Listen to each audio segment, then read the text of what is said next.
Og velkommen til Sellamsee i Østrig.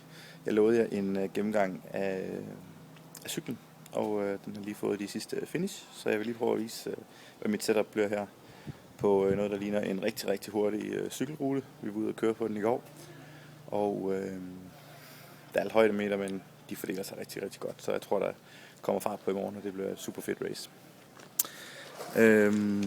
Sådan ser setupet ud. Jeg har lige fået lavet de sidste finjusteringer. Kører naturligvis med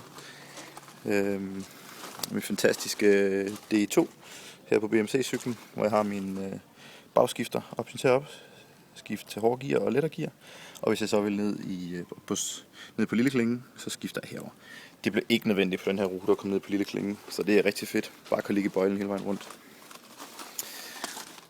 Jeg kører med et 3T pladehjul med tubular.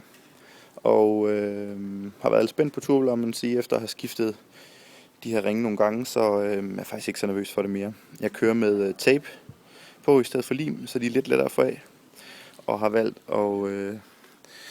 at tage en ekstra ring med, som sidder her bag på sadlen.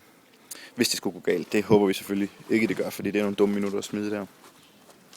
Foran har jeg taget en 3T Mercury 80 på, som er 8 cm høj profil, og i og med vindforholdene hernede er rigtig fine, kun 1-2 meter per sekund, jamen så er den forholdsvis nem at styre, og giver også rigtig god fart, når vi først har skudt op.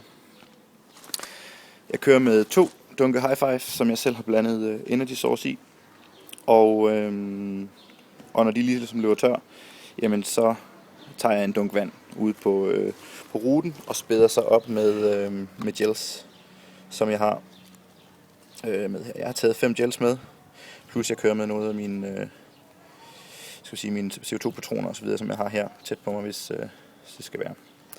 Så når jeg kører på vand den sidste time, jamen, så kører vi med 4 gels i timen. Plejer jeg godt at kunne håndtere i maven inden løbet. Og til sidst tager jeg ikke helt så meget væske, og går mest bare over på lige for gels, så vi er godt pumpet op inden løbet kører.